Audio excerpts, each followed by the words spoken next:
Hello, we're live. It says across the screen in a big banner. Here we are at Autistic Radio.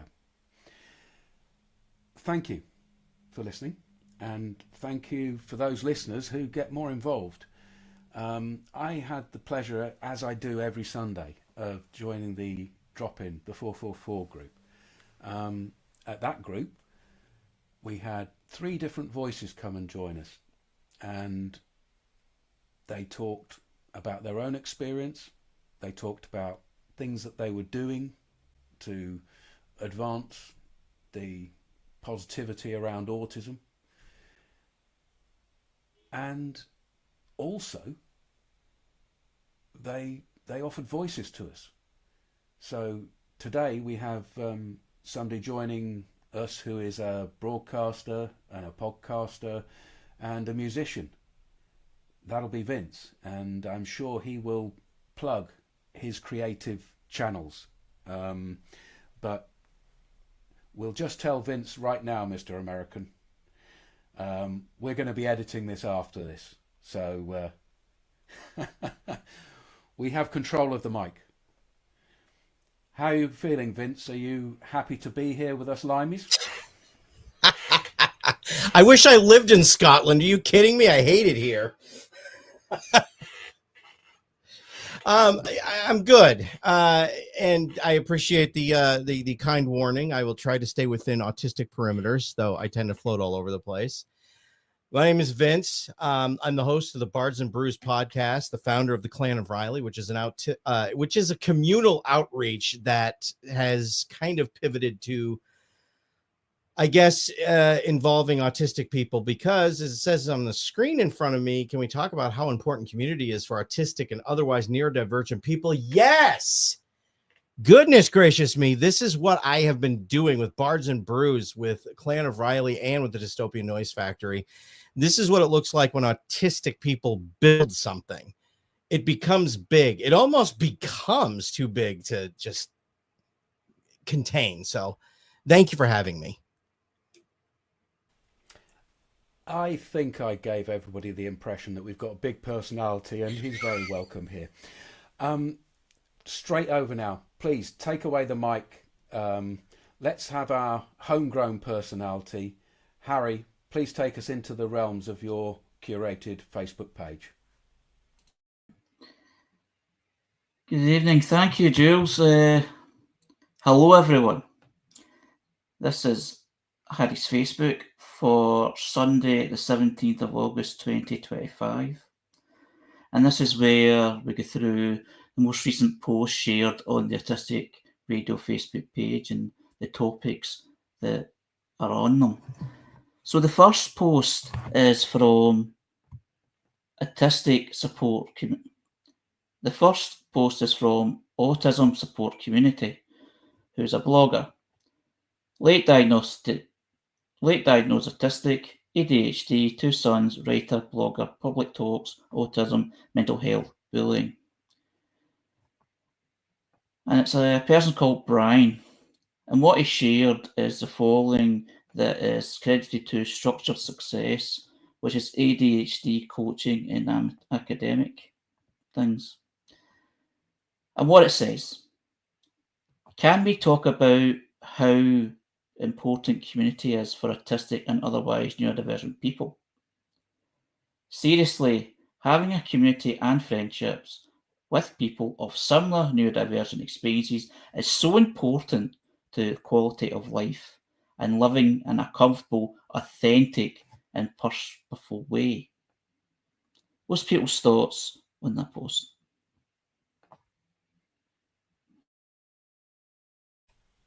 Harry, I'm glad that this is the first post that you brought through here today, because more and more I'm getting the feeling that a lot of autistic people out there do feel isolated and alone. Some people who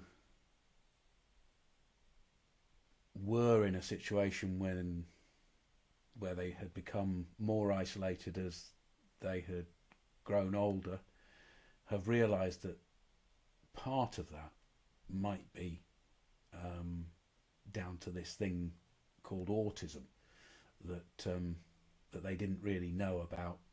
It wasn't around when they were young, and the little they knew about it, it didn't fit them. So it seems really, really timely that you bring up this post. We need other autistic people to support ourselves, to give us structure, to validate our realities. It's very easy to gaslight oneself if we don't have the connections with other autistic people.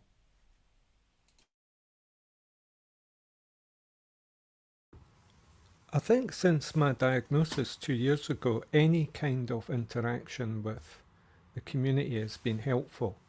You know, to learn a new language, to have a new set of concepts for what I was already experiencing. And this came up recently because I had an interview with one of the authorities who were asking me, in the context of my recent diagnosis, what has been the follow-up? And of course that's when you have to not overreact. But as I was explaining it, it brought home to me this idea of what had actually happened since my diagnosis. And sometimes when I speak to my friend, who's also neurodivergent, on the phone for great lengths of time, I say that to him, that you know, things may seem like they haven't changed much, but they have in a great way, because of just talking to other people who get it.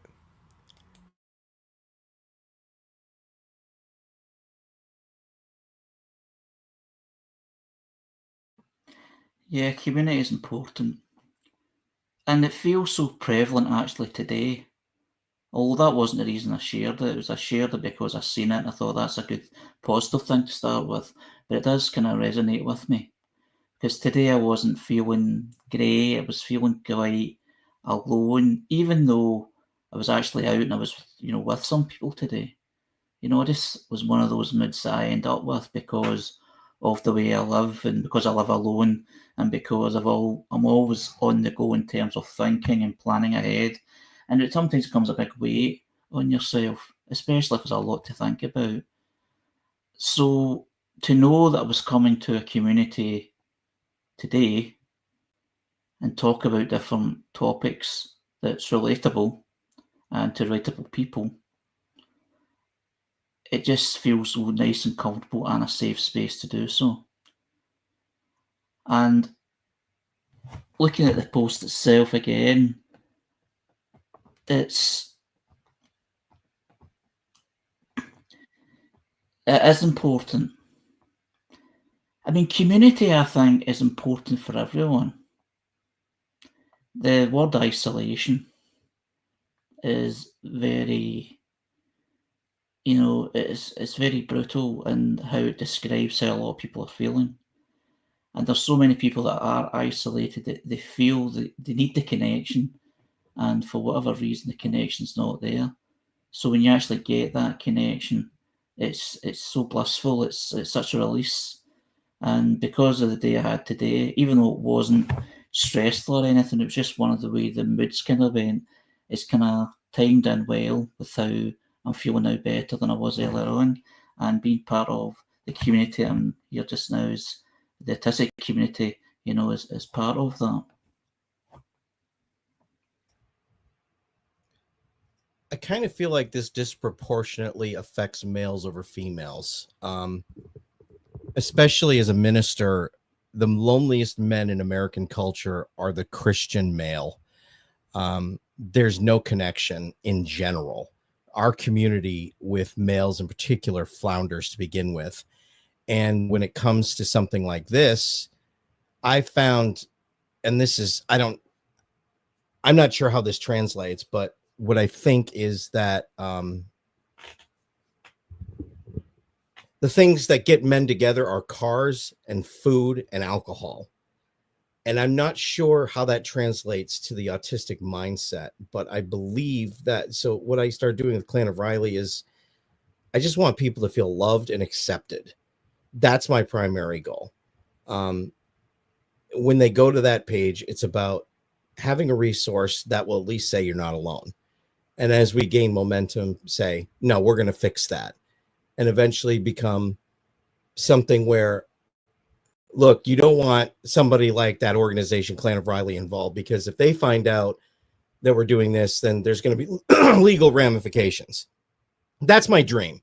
That's what I'm dedicating my life to. But I want people to know that it's not an activist organization just looking to pick a fight. It's actually a safe haven. You know what I mean? Where we can do things like explore our hyperfixations and maybe unite under them.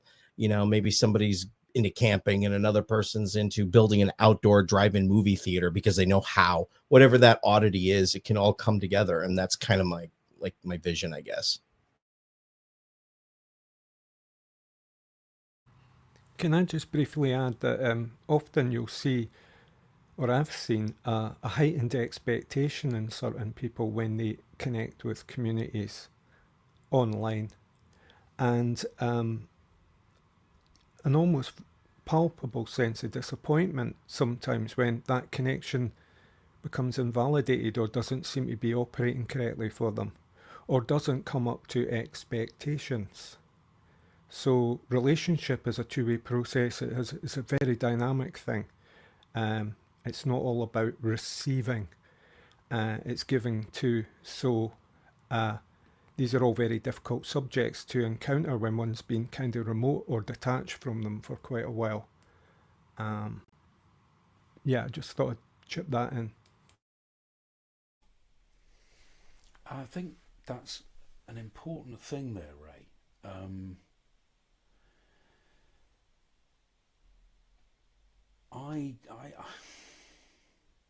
I think that much of the online activity and community that people try to throw themselves into becomes a disappointment for them very quickly, and they kind of bounce off it. It's something they try, they mess up in some way, and their autistic brain can't get over it, thinks too much about it, and they haven't the resilience in that situation to come back and try again and build. And even though I know that there are vibrant online communities out there and people who are regulars in them that support each other, there's something about us that it doesn't quite work for us, and we make social mistakes that we feel we can't get over.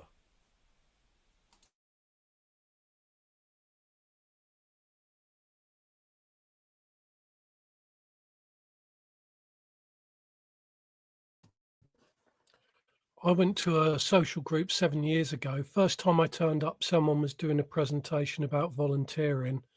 Second time I went, they were all sat around playing a game. So I sat and looked out the window for 20 minutes and then I just left. And after COVIDs and lockdowns, I saw a social group on Astrid murder in Paris and taking part in a student film about autism, and that led me back. I went to 2 social groups.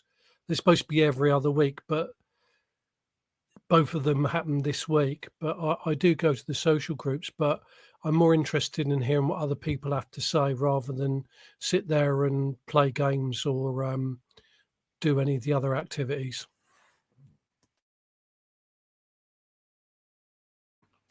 Yeah, I mean, I know you.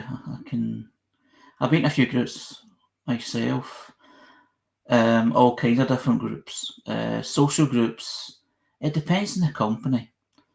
Even though a lot of the social groups, safe space, and it's, with other autistic people, so you feel sort of safe and you can feel, comfortable. But sometimes it just depends on the people as well, because autistic people are just like other people. You get on with some, you don't get on with others, or you just can't kind of sit with some and sit with others, or even just the hobbies that they're interested in, and maybe the group's going to be focused on for that week, you're not interested in. But some of the social groups used to go out to things like the cinema and the pub and things like that. And I found them quite beneficial because we went places that was naturally going to be loud, the sensitivity thing, but within a sort of community around you, it's like if you kind of look uncomfortable, you're not looked upon as being strange. It's just like you're just dealing with it. And if you were needing any sort of assistance, you were given some kind of advice or help or whatever if you required it. And it just felt nice and safe. And I never really did that, myself. And it turned out I didn't really like going to the cinema that often anyway because I found it too loud. But it did help me to adjust going to pubs and things like that. And sometimes even being involved or just listening to music in the pub or listening to a pub quiz, whatever, and actually enjoy the atmosphere. But it took, a kind of safe sort of community around me, a supportive community around me to help me get into that. And I think that can help a lot of people. It just depends what you're looking for and if that's your sort of thing. Sometimes, you're talking about presentations and that as well, GR. I mean, you do get a lot of that in many ones and many groups, which can be good, but sometimes it can be hell of a dry, or sometimes it can be quite intense. It's just down to the mood you're feeling if you want to kind of take that on. But anyway, that's what's good about life. It's got its varieties. In the text, Vince says, it needs to become a live interaction, not simply online. Perhaps barbecues, camping, crafting, whatever. Something engaging, but without being sensory triggering. Raymond goes back to what he was saying about people feeling disappointment, discovering themselves and then looking for community online and what they expect from it. He says in text, I almost don't know what to say to someone who is having that disappointment. Yet being with them in these spaces is deeply educative. He goes on to say that like-mindedness, the activities are almost a proxy arrangement to discover the diversions that we, finding new interests. But often we are averse to that proxy arrangement as autistic people. Teresa writes, I may have accidentally joined a safe group. I am the chair of the Canadian chapter of the Association of Professional Genealogists.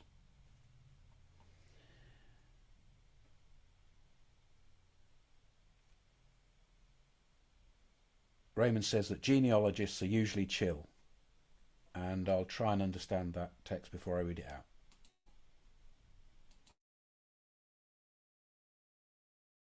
I can break it down a little bit more clear if that'll help, because the formatting did not cross over.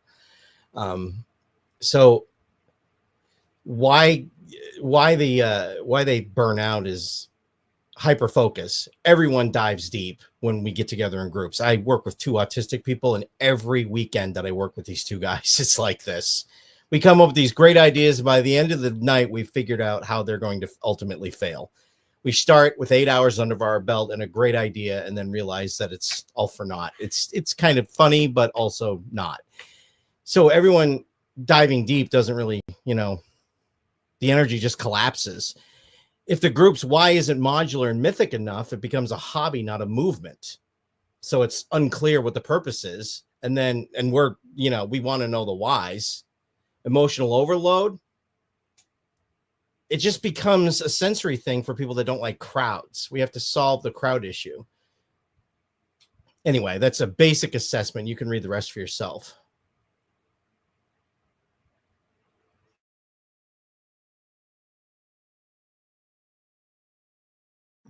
Yeah, crowds can be uncomfortable. Obviously, it depends on the crowds, but then again, crowds can be uncomfortable no matter the crowd is. It just depends how you're feeling and how your sensitivities are playing, because sometimes sensitivities can be more impactful one day than it is the next. I've been, going out and meeting family, and Glasgow, which is very busy and I'm not used to, but I'm in a great mood and things are not bothering me too much because I'm in a great mood. I'm looking forward to that day. And the sensitivity isn't as harsh, but there is other times where I've been up to Glasgow and I've been looking forward to it, but I've been feeling a bit apprehensive because something's happened on the travelling on the way up, like a delay or whatever, and it's made me sort of late. And then the time I got up there, and obviously because it's quite busy, you can't just rush where you go to. You are rushing, you bump into people, and you don't need to do much before you can get into any bad words with some people because they feel you're barging into them even though you didn't mean to. It's just because it's that crowded.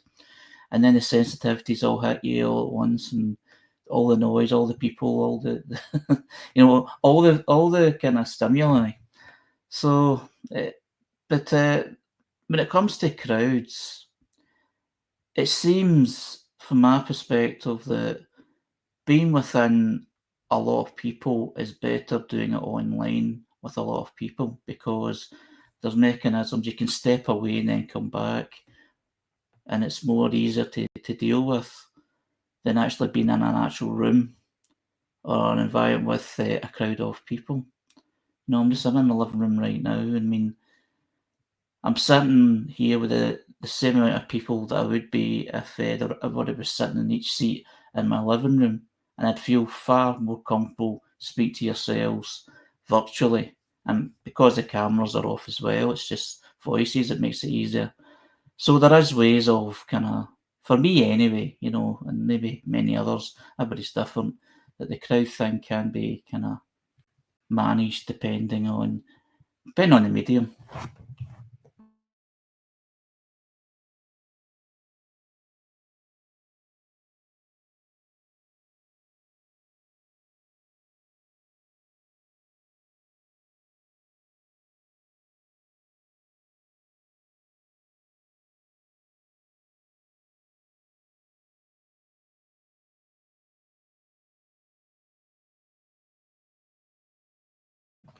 The next post is sharing a podcast that was made from a live broadcast from the 8th of June 2025. And this is what happens to the recordings of what we're doing tonight.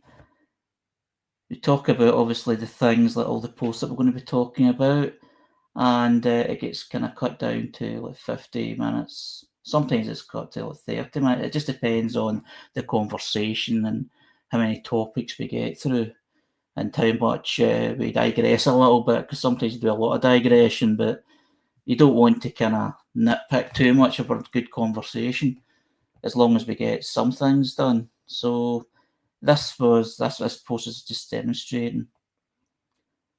And this is what happens with the 555, even though the live recordings are kept as well, so you can listen through them. Does anybody want to add to that? I just felt it was important to talk about it because we've got new voices tonight, just to show how we move forward when it comes to these live broadcasts. Yeah, it's interesting. We're making a live broadcast, which a few people will listen into, and a few people will listen to the various replays that happen on the different places that it goes out to. But when we are thinking about what we say most of the time, we're trying to look at the posts that you've curated on the Facebook page and bring things to that. You then edit out what might be an hour and a half conversation into 40 or 50 minutes for the podcast. So a lot of what we say here on the live will be extraneous. But the reason for that is to give people the best opportunity to express themselves, so we can pick the best way that they expressed it, maybe.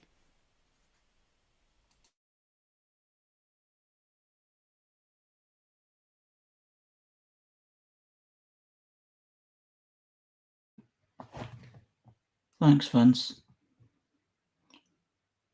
Thanks, Jules. The next post we move on to is Neurodivergent Lou. who's a blogger finding a place in the neurotypical world.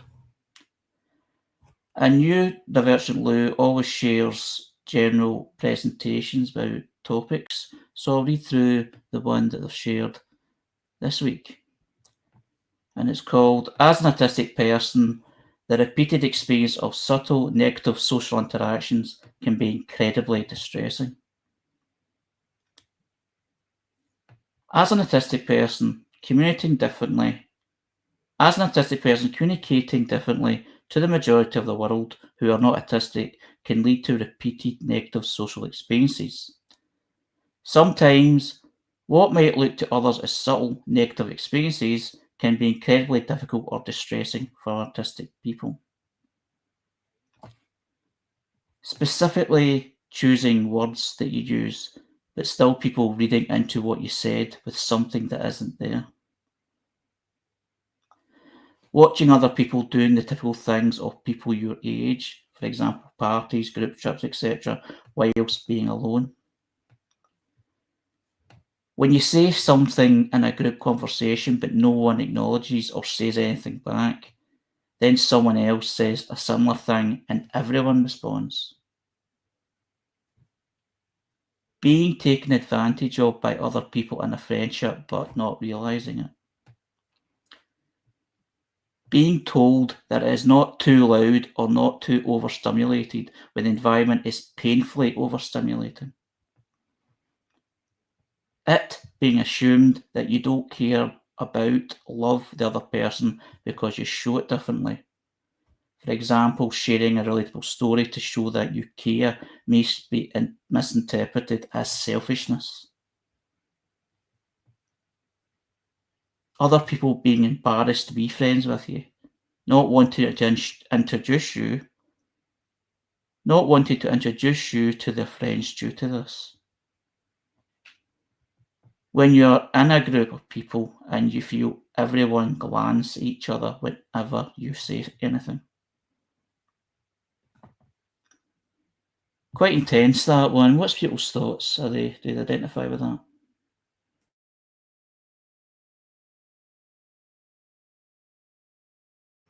Well, Sorry, we're getting a wee bit of a theme here, Harry. A bit on.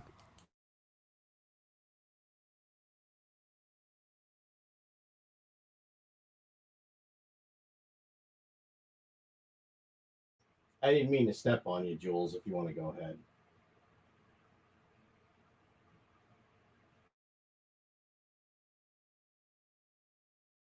I didn't mean to step on you, Jules, if you want to go ahead. Sorry. I'll speak if you want. I don't know why that is. It's a bit more than gaslighting, this, isn't it? And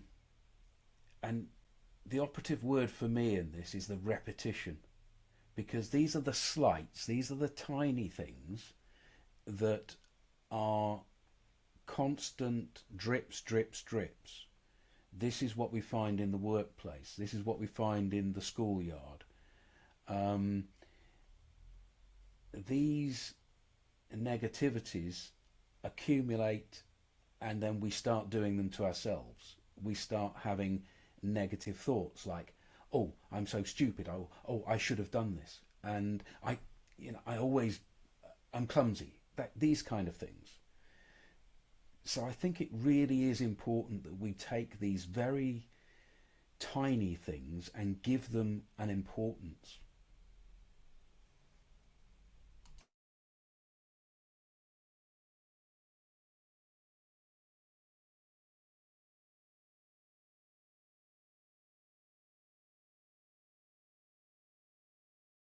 So this is the definition of what happens in the American workplace. Everything that he described is everything that I'm currently becoming an advocate against.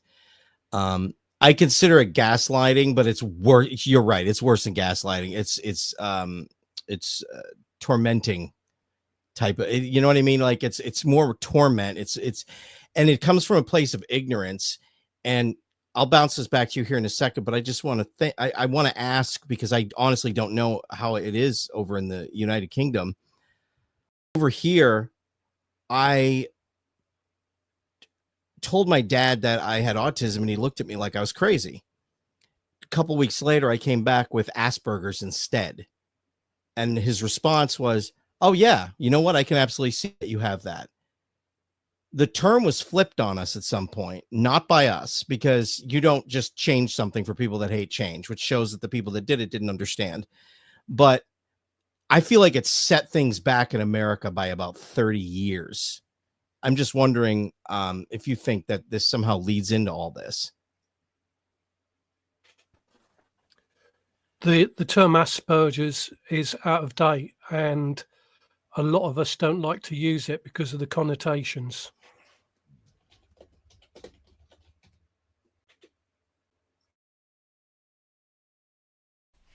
I think perhaps for you, Vince, in your culture, you had two definitions of autism.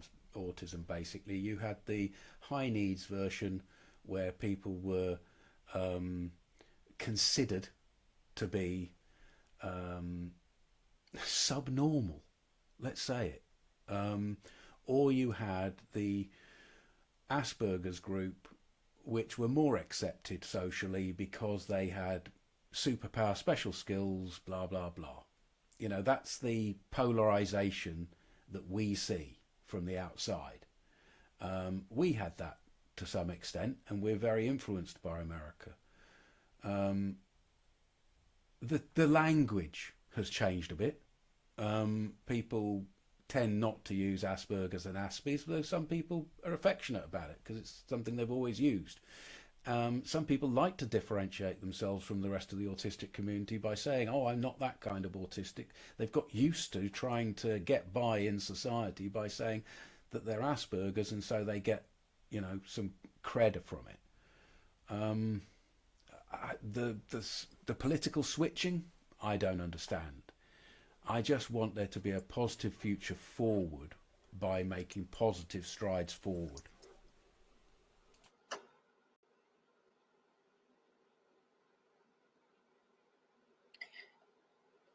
I have a thought, or three. I'm a bit like Switzerland here in Canada. I hope you can hear me. So we're very close to the United States, and in many ways we're more like the UK. And then I'm just going to say something because it triggers me. It's that, okay, I'm going to say this in a different order. When I was growing up in Canada, and in my family and in the people I knew, so it's just my single experience,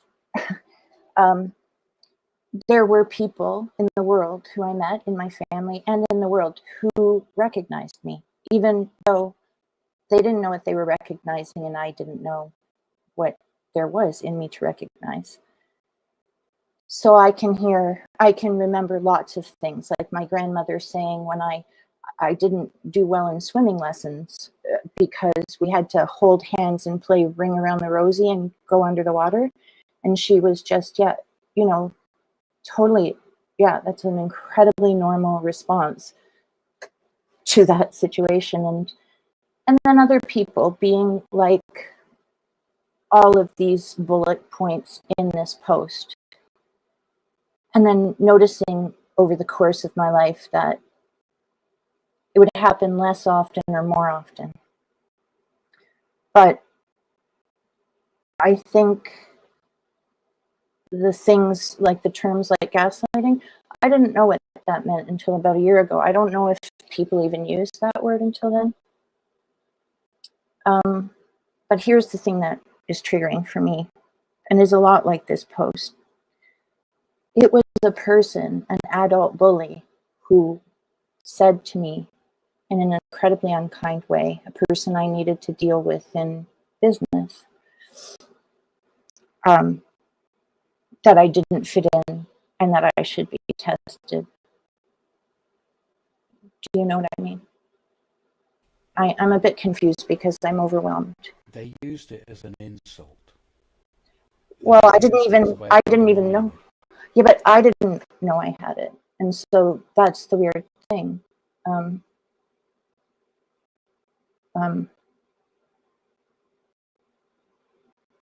An extremely neurotypical grown adult bully sort of used it as name calling, but then upon reflection, I realized, oh, I think that's actually the case. You know, sorry, this means a lot to me what this person has posted, but I do think it's more a subtle thing, more subtle than any label we can put on it. I think it happens all the time when we are put into society. I'm not put into society. I'm really a little overwhelmed, so not being clear. I'm going to give you an example of somebody who dealt with it in a nice way. So when my sister got married, she is the incredibly outgoing, neurotypical version of me. She's just 1 year different in age. She had a very large wedding. That's an extremely overwhelming thing. But I was in the wedding party. So she got me to sit in the limousine with the driver, not in the back with all of the bridesmaids. And that's a thoughtful, neurotypical person. And I'll stop now because I'm losing my train of thought. But I think this is a more subtle thing than that we should just think on. Teresa, you have explained that really well, and you have used the narratives there that we understand, people will understand. And the other thing is that when you open your mic here as a new contributor on Autistic Radio, you get the opportunity to finish, and you get the opportunity to start again, and you get the opportunity to repeat what you meant and repeat it in a different ways, because the edit will make you sound grand. However, in your case, you underestimate how clearly you have expressed yourself. So thank you so much, Teresa.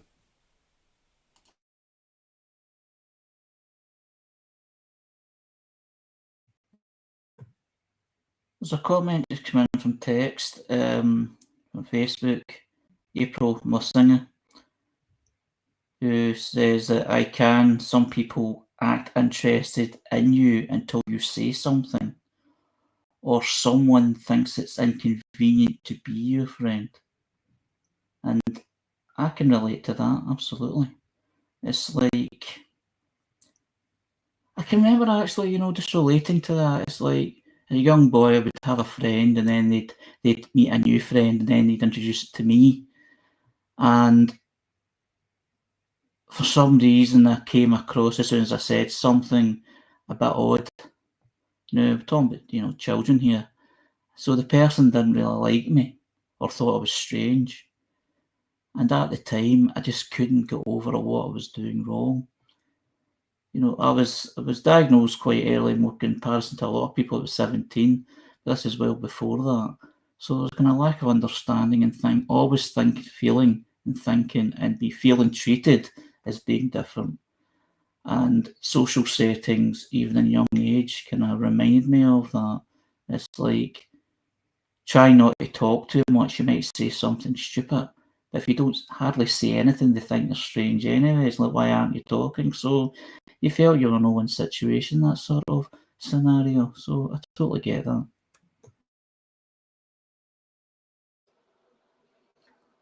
I really like that, Harry. I like the way you wait and then come in to the conversation.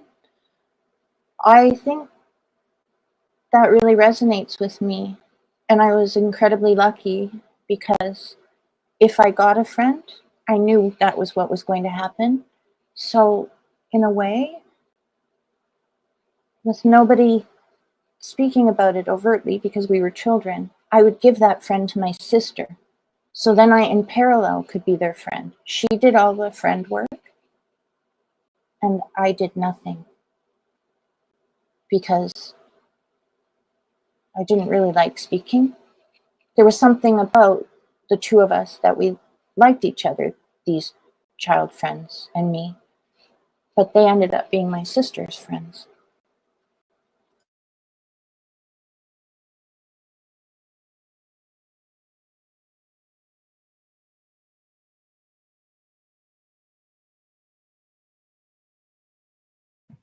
It reminds me of something else. I can remember, I mean, as a child, I actually feel kind of quite fortunate. I had quite a few friends. But it seems like I connected with that one friend. It was like different groups.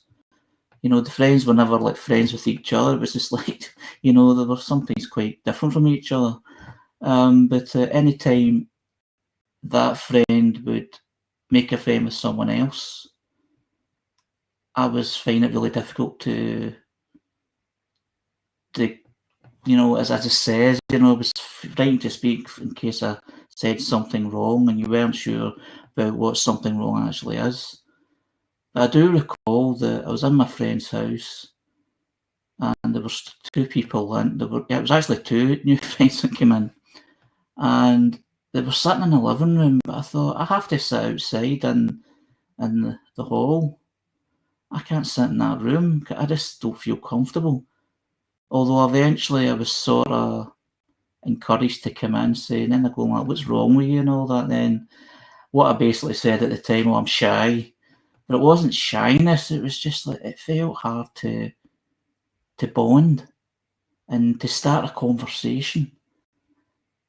I still find it difficult just now, when people just start talking to me in the street. Although we end up talking about, I don't know, that's a Scottish thing or not, we end up talking about the weather or bus times, something random, and that sort of helps. But you don't connect with people that way. But I sometimes wonder how I managed to meet new friends when thinking about it. I think it just seems it just happened.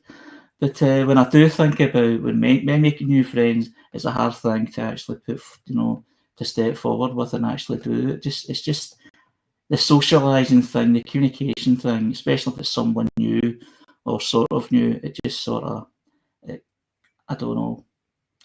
And because you can be made to feel that you're strange anyway, there's that fear that you maybe put off. So it all comes into play. Certainly in my head.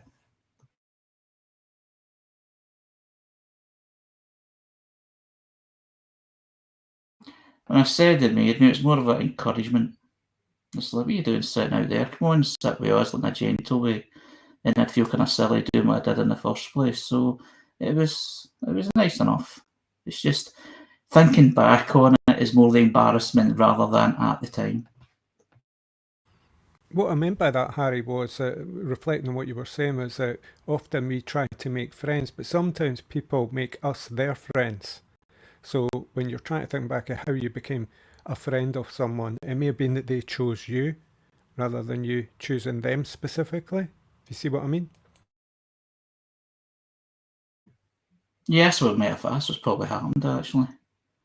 Yeah, that's a good point. I never thought about it that way. So that brings in a vague question about being open to friendship and relationship. It's very difficult, you know, I'm still working on it and I'm, you know, well on.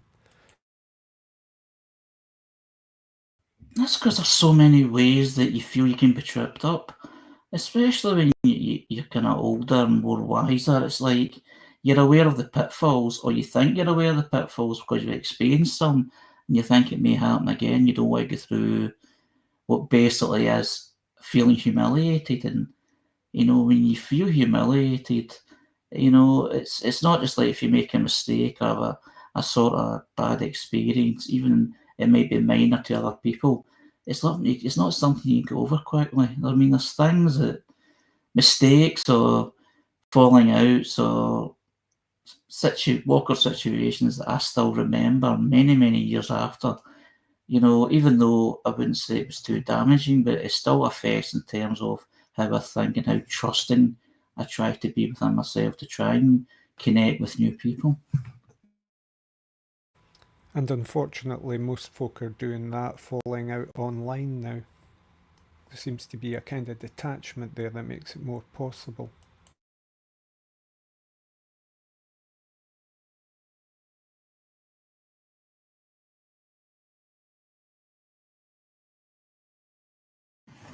The next post is from Cara Keta, autistic educator, educational consultant, autistic educator with passion for helping teachers and families support autistic children. And I've shared the following. My stims are tools. They are not a symptom of a problem. They are the solution. And they go on to say, I read an interesting discussion recently about stimming in regulation and stigma. One person mentioned that they stim while feeling overwhelmed. People around them may respond as if they need assistance regulating, offering heavy-handed supports or even admonishments. Others counter to say that if you're stimming, you're clearly out of control and dysregulated. The fact is, when I'm dysregulated and overwhelmed, and I begin rocking or tapping or pacing, I'm doing exactly what I need in that moment. I likely don't need outside support or intervention. People close to me might recognise it as an opportunity to check in with the environment and turn down the volume or make sure a comfort item or fidget is nearby. People in my immediate family might even help by resting a hand on my shoulder or stimming alongside me. But someone else's commentary on how I'm regulating isn't helpful. Someone tell me how stressed I look, how I need to calm down. Someone asking repeatedly what's wrong. These things compound the stress. When we view stimming as a problem, a sign of stress and something to be stopped, avoided, our response is automatically filtered through a negative lens. Stimming becomes a sign of a problem to solve. But when we view stimming as a support, a tool we can use to regulate, our response is more likely to be accepting and supportive. My stims are tools. They are not a problem. They are not a symptom of a problem. They are the solution. What's people's thoughts on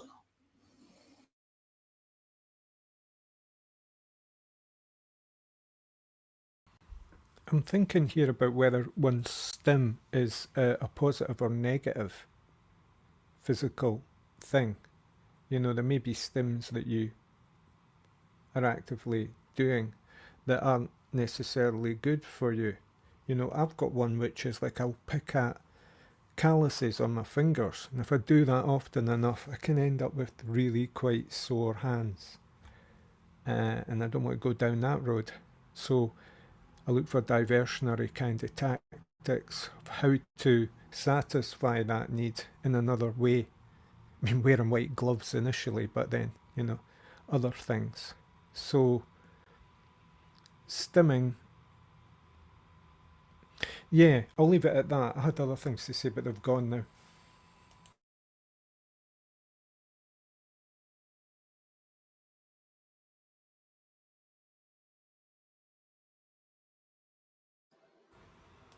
Raymond, I have that stim too. I don't know a lot about stimming yet, but I feel that if society takes all of your stims away, the picking at your fingers or those subtle ones are the ones that you're left with, if that makes sense. Yeah, are you saying that there may have been another stim that wasn't allowed to be, and so therefore it has become picking at one's fingers? Maybe, or maybe it's yeah. I think for me, I'm not saying it is for you, but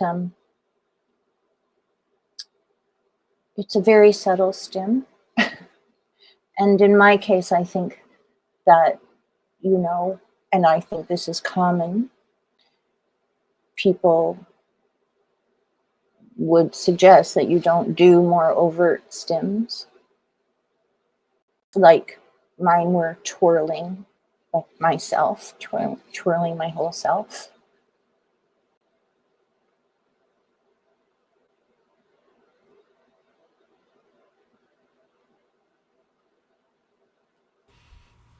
Yeah, I've never found a bigger stim.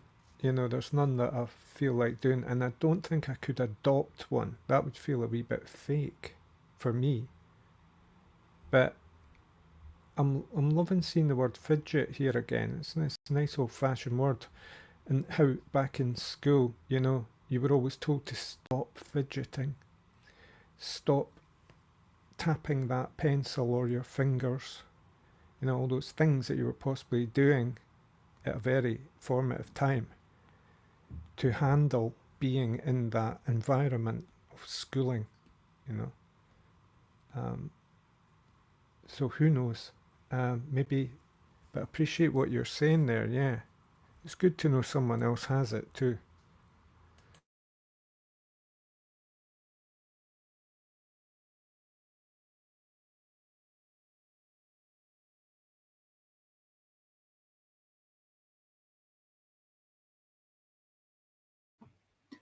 Next post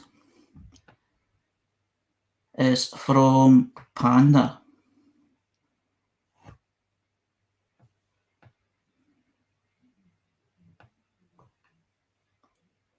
The next post is from Panda, a charity organisation, and it stands for Promoting Autism Neurodiversity Awareness. And what it's sharing is about the personal independent payments, you know, in the UK. Although I think it differs a little bit between Scotland and the rest of the UK. But what it's relating to is media versus reality, the PIP myth. And it's a cartoon, well, it's two cartoons. And one is like saying, get PIP with a TikTok video, and it says, get that benefit, it's easy enough to get, there's no problem. But then they say the reality is that 500,000 universal credit health claimants rejected. And this was, the credit is Dr. J. Watts. So it's just basically kind of highlighting the difficulty of the disability benefits or support benefits that people are needing and requiring, and how it says it's easy in one hand, but in reality it's not. Jules' thoughts?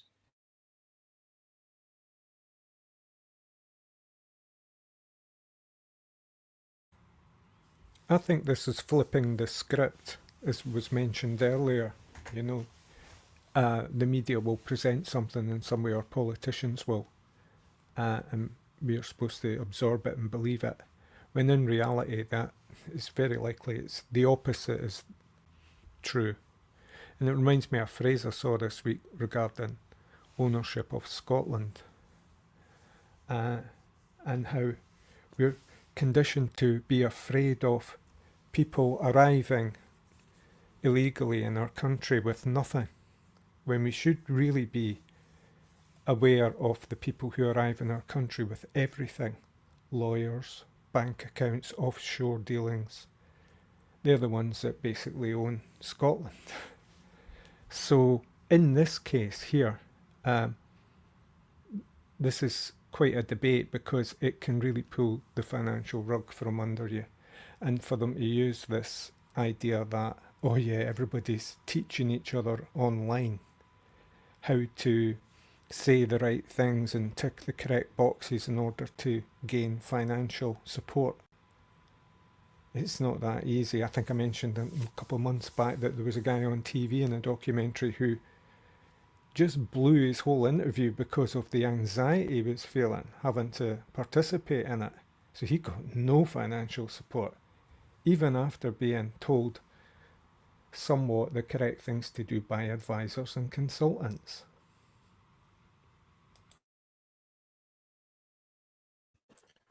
Friend of mine's just claimed universal credit and mental health issues. I don't think he's ND as such, but he had to. There's the whole thing of filling out all the forms and all that, which he managed to do.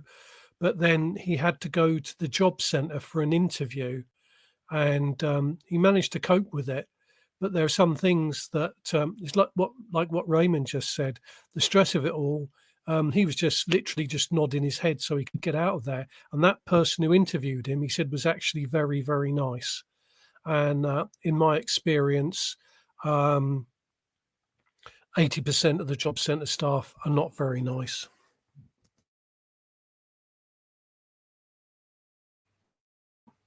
Well, I've been fortunate enough, very fortunate, when I listen to other people's experiences, that when I go and see the job centre work coach or advisor or whoever I've seen through that, through Universal Credit and through the previous benefit that I was on beforehand, they've always been nice enough people in terms of how they spoke to you, and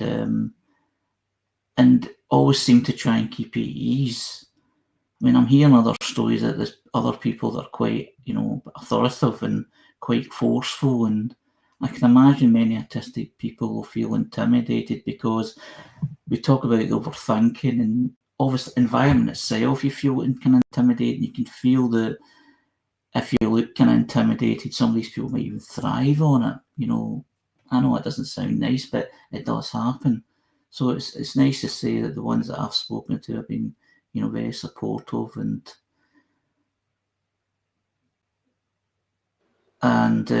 provide options.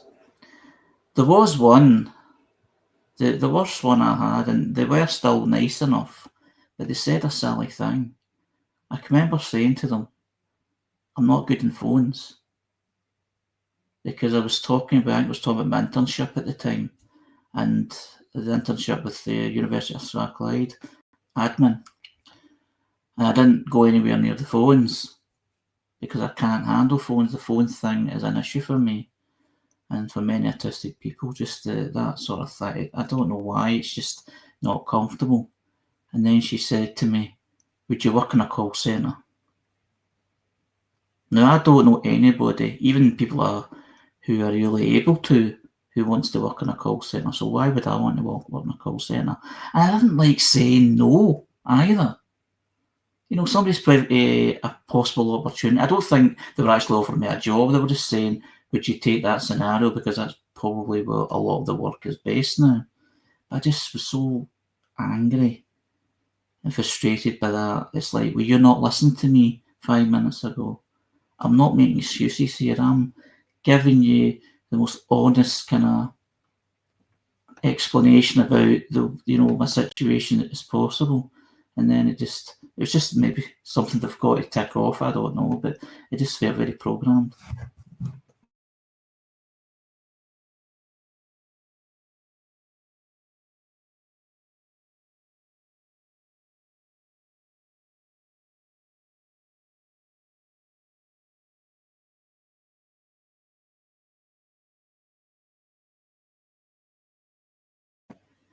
The next post is from Sophie James.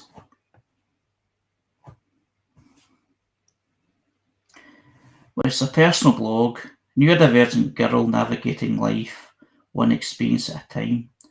Sharing real stories, small wins, big feelings, and everything in between. Here to connect, validate, and remind you you're not alone. And it's about potential. And what they said is, when the world is built for neurotypicals, having a neurodivergent child can feel scary. It's natural to worry about how they'll cope, how they'll navigate challenges, and how they'll find their place in the world. But projecting those fears onto them can make a child doubt their own abilities. We know neurodivergence isn't an illness. It is just a difference in wiring.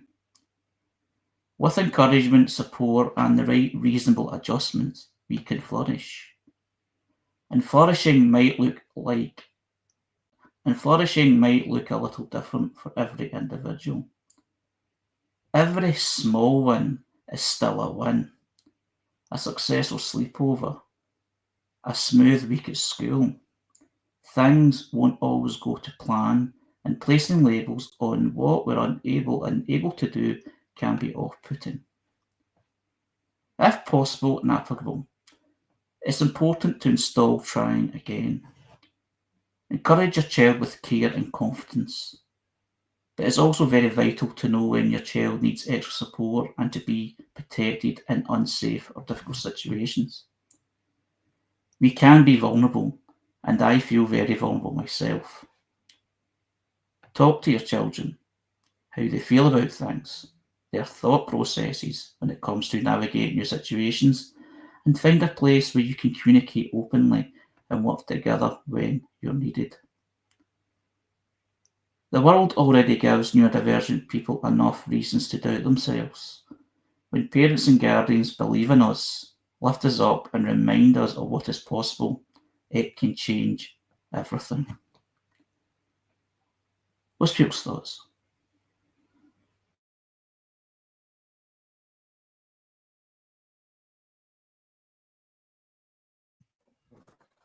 The woman who's the coordinator at one of the social groups I go to was saying about, because her daughter has autism, and I was thinking about this, and I think of everything through film references sometimes. And there's a bit in Seven where Morgan Freeman says you've got to look for the one thing, and Columbo, there's always just one more thing. This is special interests, and I think if I feel that there must be, for some children with autism, that if they find the one thing, that they will really take off the special interest.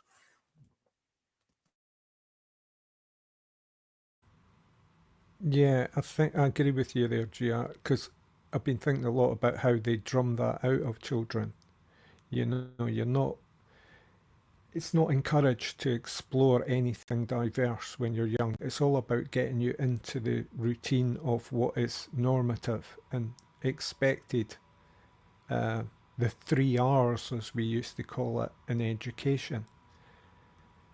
And so if you display or show any kind of, innate ability or ingenious talent, it's very often just suppressed.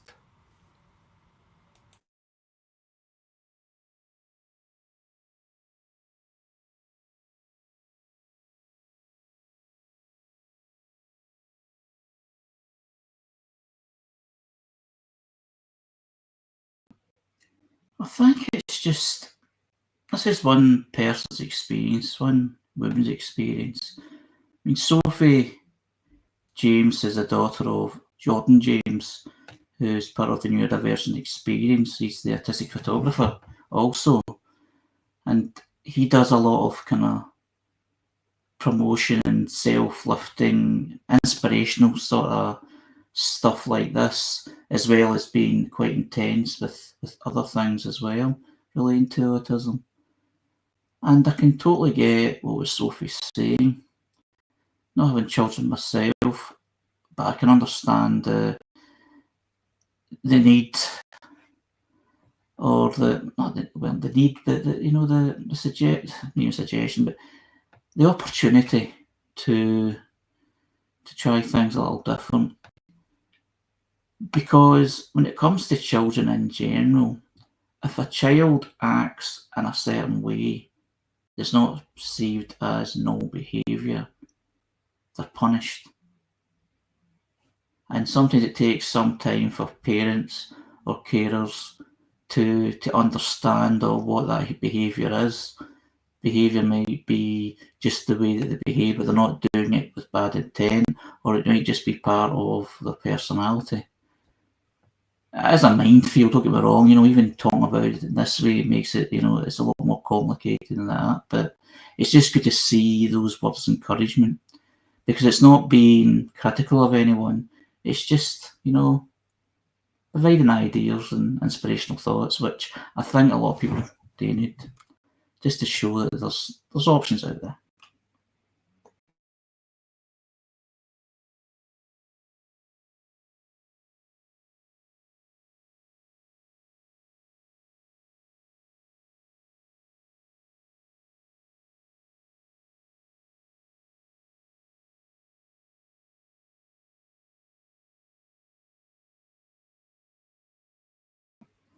The next post is from Jules Autistic,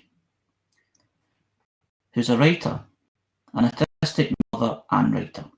Also draws things, sometimes makes memes, sometimes goes quiet for ages. And what they've shared is books that they created. What to do when you're bored or blue, and what to do when you're bored or blue Laughter Edition. And they say, these two books were so impactful for me to create. I hand drew each element. I researched mindfulness practices and yoga poses for joy and laughter. And I built puzzles from scratch. I realised partway through it would be unwieldy as a huge book, so I separated the natural themes that developed into two versions, joy and laughter. The story of this book is, one evening while I was staring off into space, complaining about being bored, my spouse suggested I make a book just for that purpose. He opened his laptop and started a shared Google document, and we brainstormed loads of fun activities. Inspiration replaced my low mood. I lost myself in making these books, but in a good way. It helped me remember the skills I already have that will help turn a slumpy mood around. Both these books are available on Amazon and are printable on my site, www.julegoodwin.ca. What's people's thoughts?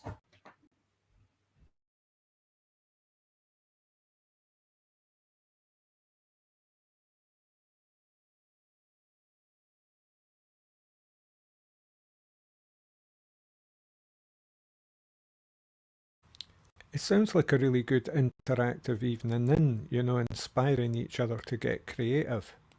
Things we used to do when we were younger, and sometimes when we were a wee bit older, but obviously without the internet.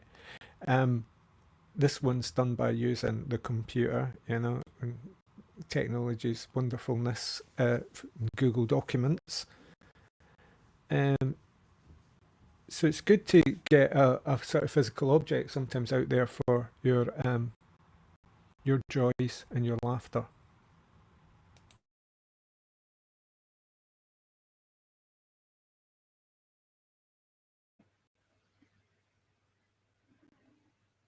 Yes, before I had the internet, what I tend to do when I was bored or really feeling low mood was I used to write poetry that used to describe the mood, because I had experience going to a local writers forum, 25 years ago now, and I was always actually interested in creative writing. I used to like writing kind of stories, those sort of escapism stories, the boy being bullied, being the hero in the story sort of thing.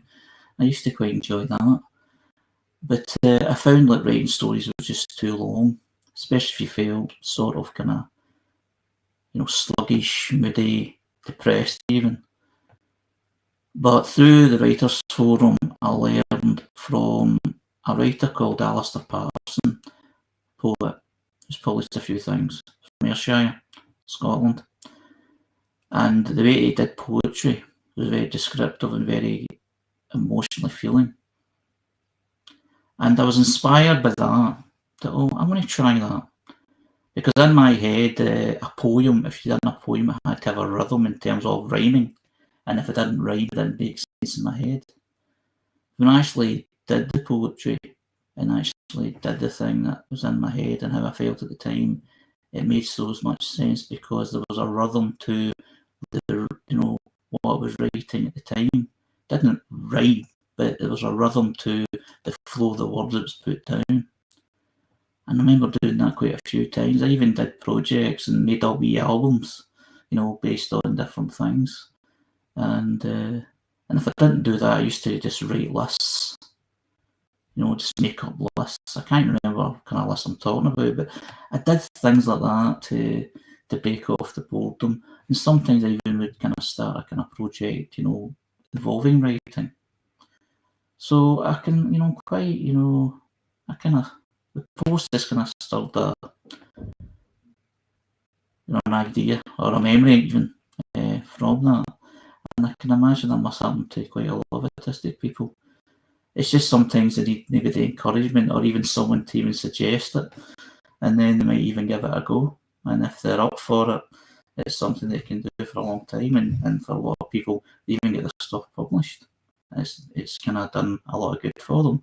And as well, it's done a lot of good for other people because they're sharing their experiences.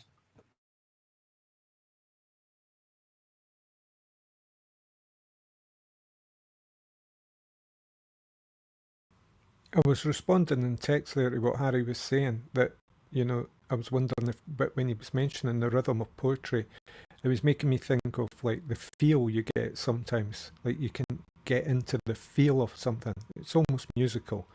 And to feel the space you're in, the creation, the creative space, you have to almost like stop seeing things, because they become your obsessions and you get hung up on them. And it's like to get beyond that and get into the bigger picture that contains all that. And so you can get the feel for a situation or a feeling or an emotion or an expression of what you want to say. It was just a wee reaction to what you were saying there, Harry, because I was quite getting into it.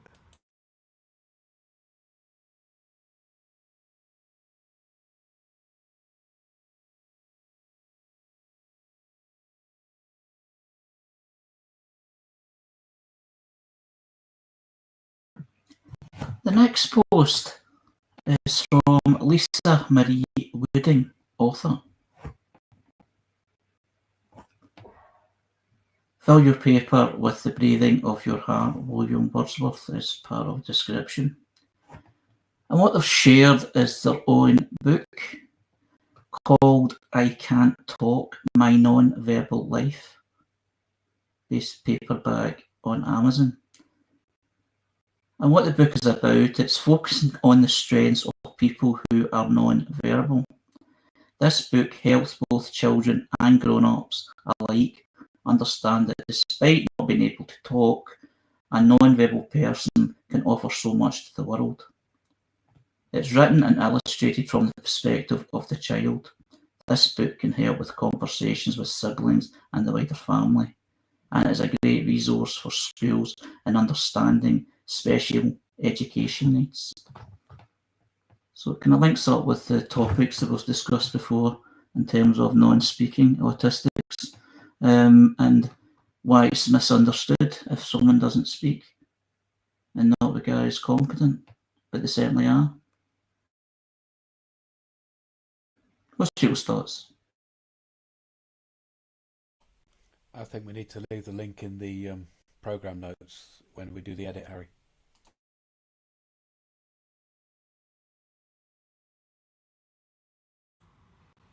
I love that phrase, despite not being able to talk, a non-verbal person can offer so much to the world. Yeah, as if we ever expected that they couldn't or didn't, Just the presence of someone is enough sometimes.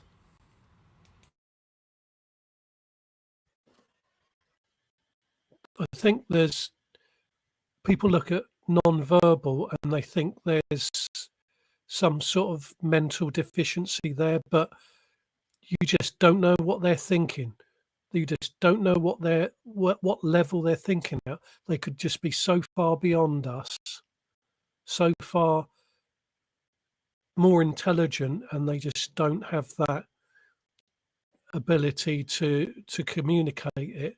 But again, that's that one thing that I'm sure there's some special interest that hopefully they will find some way of being able to communicate.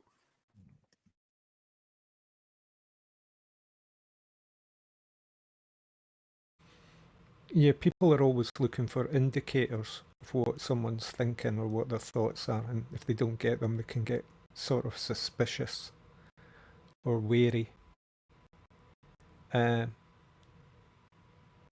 But it all depends on whether you open up the possibility for that non-verbal person to express themselves. Because if you don't create the conditions for someone to express themselves, they're going to have difficulty, aren't they? Yeah, I've gone when I get really stressed or people are really putting pressure on me. I do, if I don't start to stutter a bit or stumble over my words, I do go non-verbal, and I can literally feel the words in the back of my throat and my mouth will be moving and just nothing's happening. It's a really horrible feeling.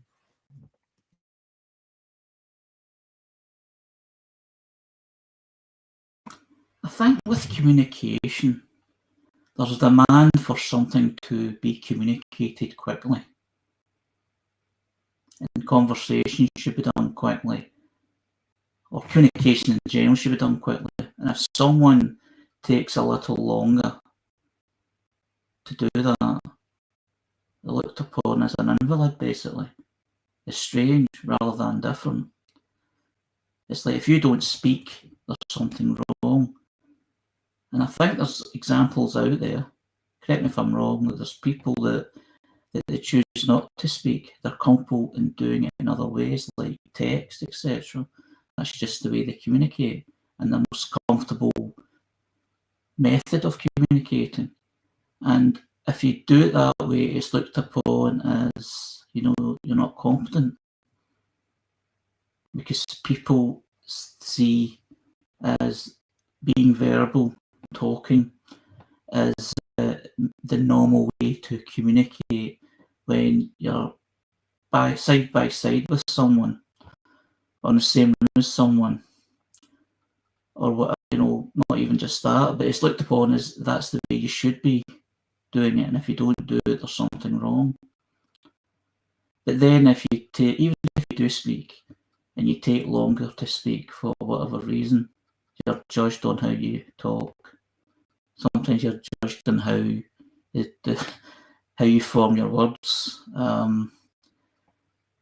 And schooling's a part of all that. It's like if you say something that's maybe slang, they say no, you don't say that. You say it another way, and it's usually a longer way of saying something. It's quite, it goes into a minefield really. But it's good that these things are out there to show that there is different ways of doing things, and it's to be encouraged. It's to help and to get people or help people or educate people to understand about these differences.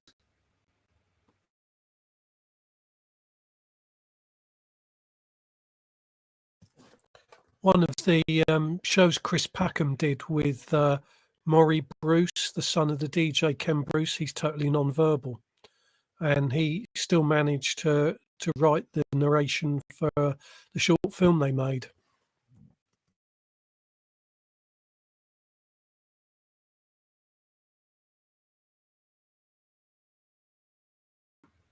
Teresa shared a text. I'm a slow communicator, especially with neurotypical people, or if I'm overstimulated or burnt out. Sometimes it can take a day to know what to say. The best example was choosing not to speak in high school. Yeah, I can relate to that.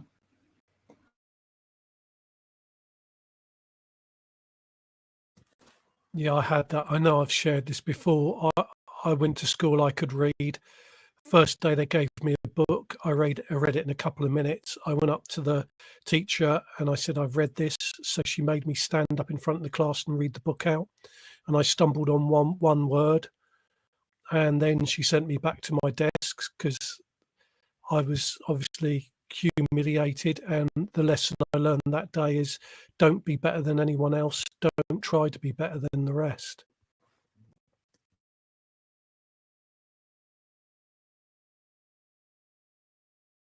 It's not even that. It's just you're just doing what came natural to you. I mean, it wasn't a comment. I'm guessing that you weren't doing it to be better. You were just doing it as you felt comfortable doing, and it seemed like you were sort of punished for it in an indirect way. Yeah, I mean, most of the class had this was my first day. Most of the class had been in the school for a while longer, and they were at least one book ahead of me. And so it was just, my mother taught me to read, so I read the book, and it was, I mean, I was used to reading newspapers, to be honest, and so this book was just a 2-minute thing, but I just struggled on one word, and then I was pretty much punished for it. So there you go.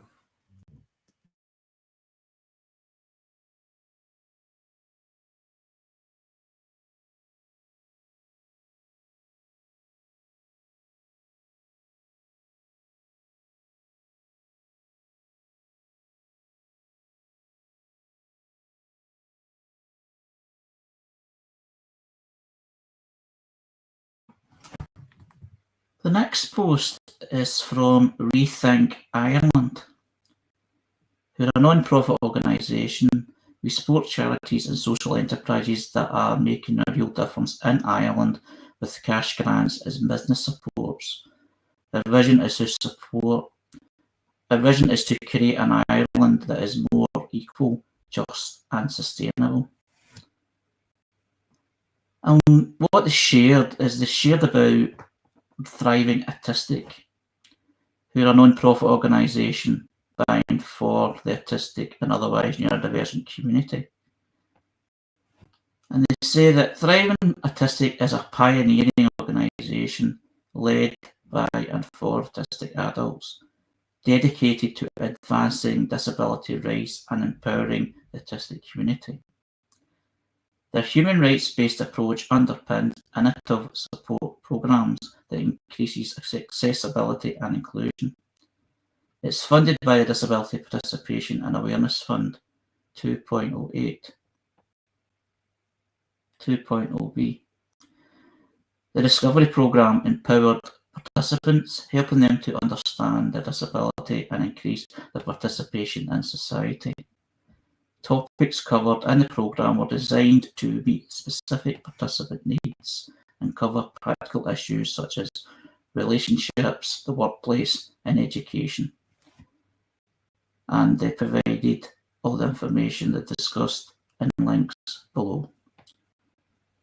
We've shared a few things ourselves from Thriving Autistic, so I just thought it would be good to share someone else describing who Thriving Autistic are. What's people's thoughts?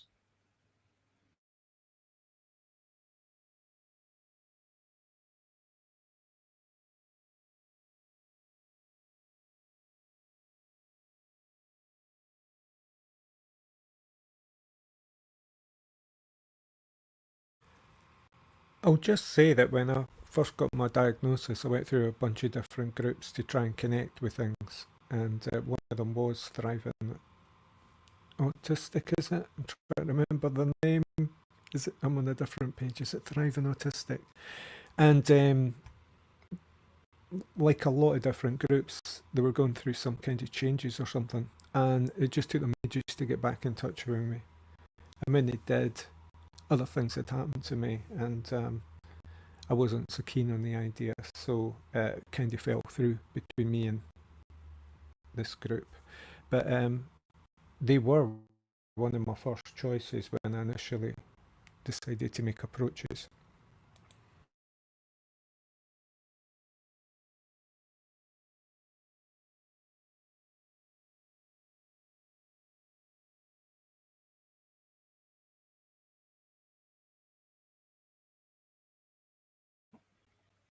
The next post is from the Autistic Teacher,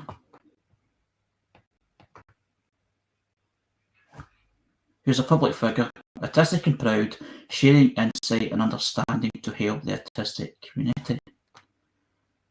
And what they've shared is a presentation called Autism is Not the Enemy.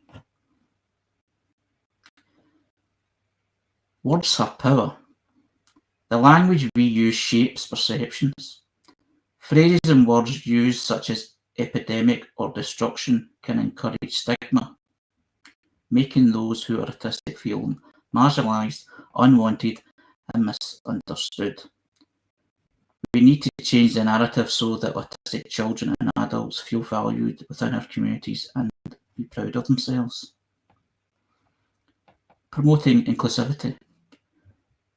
Instead of talking about curing autism, we should aim for understanding, inclusivity, celebration, and an embrace of our differences. We don't want a cure for being ourselves. Our efforts should be directed towards acceptance, not eradication. I am longing for a world where all individuals, regardless of their neurological differences, are accepted, valued, and celebrated. I'm autistic. There's nothing wrong with me. I am not broken. I am not less than anyone else. But I could really do with your understanding, kindness, and support. What's your thoughts?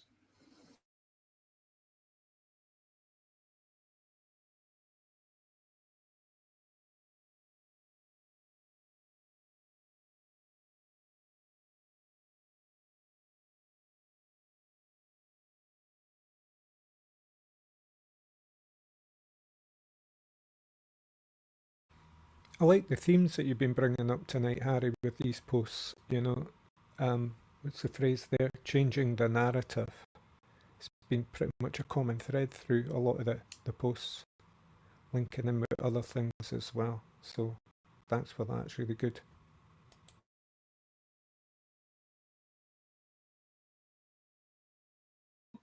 Throughout conversations tonight, there has been different descriptions and different views on, or different feelings on what people's autism is.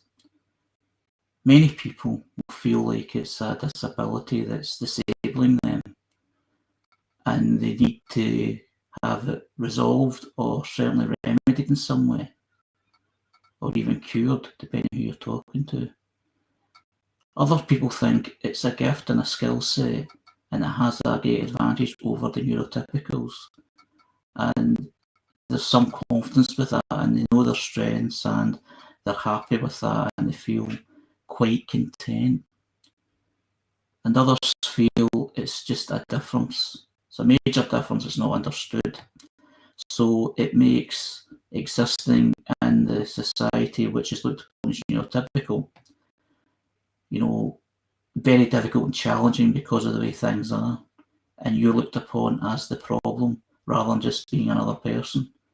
So it really does link up with a lot of stuff that we've talked many times before. And the way these different words are put across, there'll be an autistic person that will embrace it, and there'll be an autistic person that will take offence even, or feel insulted by some of this, depending how they're feeling. And as I've said many times before, being diagnosed at 17 and now being 44 years old, I've actually felt that a journey of understanding my autism is actually taking place through those three things I've just described.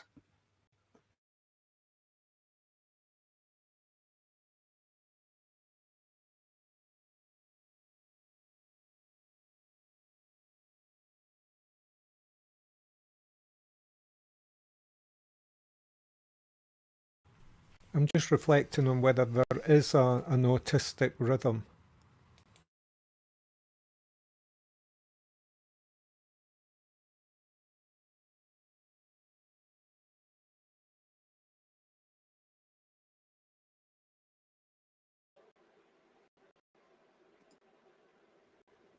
Well, everybody's got their own individual rhythm, if that's what you mean.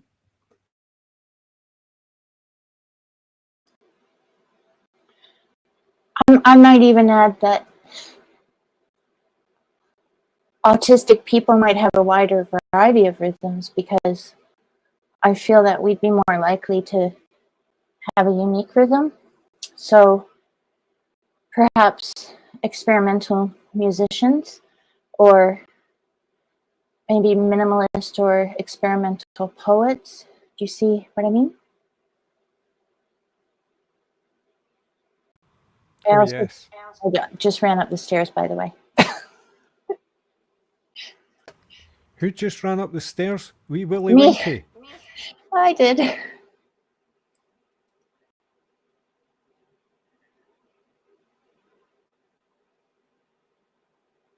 Yeah, I totally get what you're saying, Teresa. Everybody's unique, everybody's individual, and that's no exception when it comes to autistic people. And I think in the UK anyway, although there is some resistance, but then there's a lot of resistance against any differences, is it's becoming a bit more accepted and talking more about than it has before. Individualism as it is, everybody's different in a way. And it's quite interesting when you hear talk about their autism and how different people are. Although I've always known that to be the case, there's always been the stereotypes, and the media obviously they don't help. They obviously use that, but it's just people's conceptions or misconceptions. But to get people to understand it, the people to understand the differences between people in itself. I think it's been said many times, if you've met one autistic person, you've just met one autistic person, meaning that everybody's different. So don't make assumptions if you've met one autistic person that you know what autism is all about.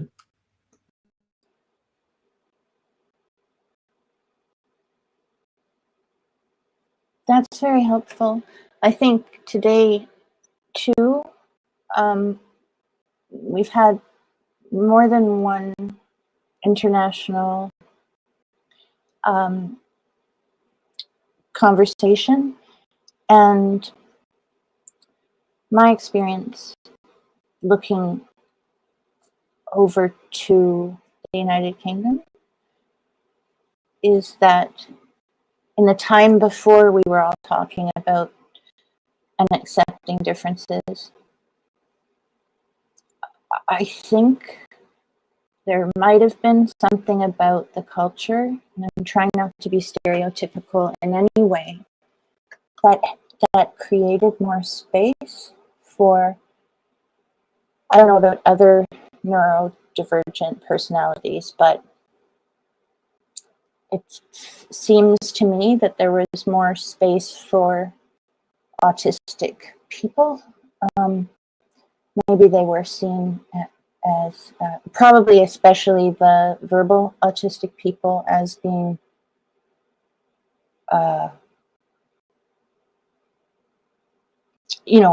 they would focus on their special interest and they'd be a little more accepted. If in a family or their town or their university or whatever. I hope that wasn't wrong, but I feel that. No, thanks, Teresa. No, that wasn't wrong. It's the view has been put across, very well, and I do relate to that, quite a lot actually. We've come to the end of the live broadcast, and I'd like to thank everyone that's taking part tonight. And I'd like to thank all the people that have posted those posts that we've shared with the topics and discussions that we've had tonight. It's been a really good conversation. So this is Harry's Facebook for Sunday, the 17th of August 2025, which is part of the 5:55 to 7:30 Spectrum Voices conversation, which is on live every Sunday on Facebook and YouTube and other platforms. So I look forward to next week. So look forward to it then. Now I'll hand over to Jules. Good night. Thank you, Harry, and thank you everyone who took part today. Different voices coming along, and that is a wonderful thing. In the edit, you will hear yourself and marvel at your eloquence. This is the time we talk about what we're doing here at Autistic Radio and the entirely autistic charity Autistic Association.